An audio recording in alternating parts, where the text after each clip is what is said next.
Assalamualaikum warahmatullahi wabarakatuh.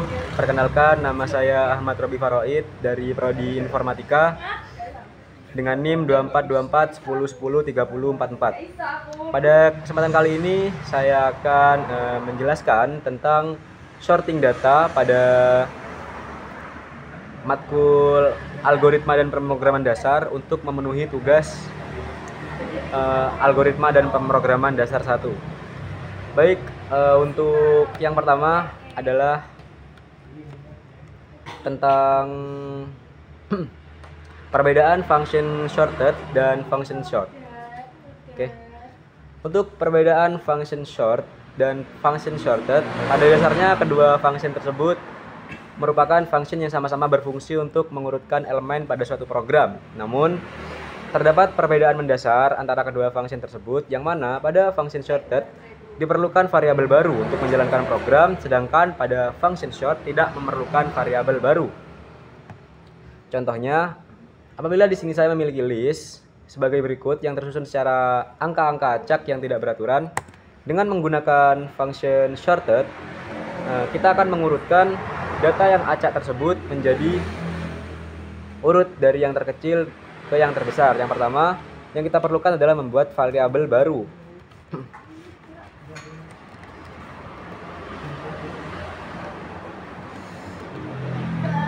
Setelah membuat variabel baru, maka kita harus tinggal memasukkan function shortednya dan memanggil variabel lama yang berisikan data yang masih belum urut.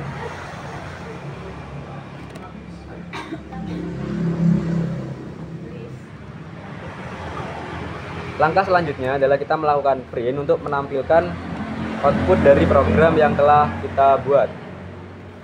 Untuk print, kita print variabel yang baru ya teman-teman.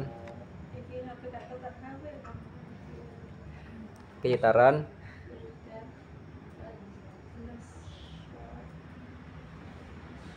Nah, bisa dilihat untuk output yang dihasilkan dari program ini, data yang awalnya masih acak sudah tersusun rapi urut mulai dari yang terkecil ke yang terbesar. Lalu, apa perbedaan antara short dan shorted? Ya, untuknya tadi kan shorted itu memerlukan variabel baru. Sedangkan bedanya pada function short, fungsinya sama untuk mengurutkan data dari yang terkecil ke yang terbesar, namun pada function .short tidak memerlukan variabel baru. Jadi, langsung memanggil function short pada variabel yang lama. Contohnya seperti ini guys.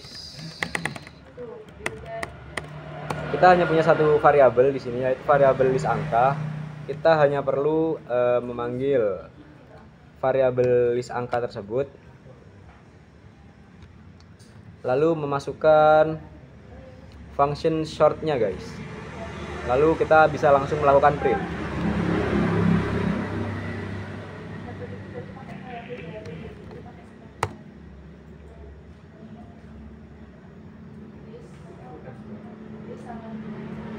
Oke.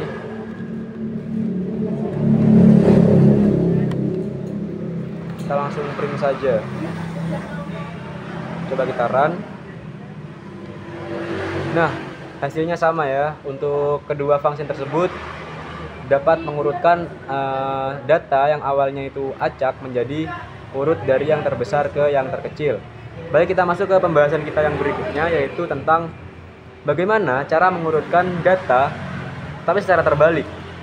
Yang tadi kan kita bisa menggunakan function short dan shorted untuk mengurutkan data dari yang terkecil ke yang terbesar. Maka bagaimana caranya kita mengurutkan data-data tersebut secara terbalik, yaitu dari data yang terbesar ke yang terkecil. Untuk mengurutkan data yang terbesar ke yang terkecil, sebenarnya ada beberapa metode yang dapat dilakukan. Namun pada kesempatan kali ini saya akan membahas dua metode yang paling sering dilakukan untuk melakukan pengurutan data dari yang terbesar ke yang terkecil. Yang pertama adalah metode reverse dan yang kedua adalah dengan metode slicing. Pada metode reverse, kita dapat melakukan shorted terlebih dahulu, atau bisa melakukan short terlebih dahulu untuk mengurutkan list yang awalnya itu berantakan menjadi urut dari awal hingga akhir. Lalu dapat kita masukkan function reverse untuk membalik list yang telah dibaca sebagai data yang urut menjadi urut dari yang terbesar ke yang terkecil seperti urutan tersebut. Kita masukkan dulu variabelnya, lalu kita pisahkan dengan koma dan reverse. Lalu kita perlu melakukan print pada variabel baru untuk memperoleh output yang kita inginkan. Nah, bisa dilihat untuk output yang didapatkan dari angka yang awalnya acak dapat menjadi urut secara terbalik seperti ini, guys. Kita masuk ke pembahasan yang kedua, yaitu metode slicing.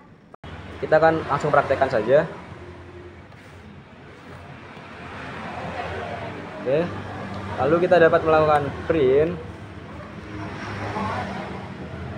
untuk variabel baru sehingga kita dapat memperoleh output yang kita inginkan seperti ini, guys. Seperti yang kalian lihat, untuk outputnya, dua output pertama ini kita sudah mengurutkan data-data yang awalnya acak menjadi urut dari yang terkecil ke yang terbesar. Begitu juga pada percobaan kedua.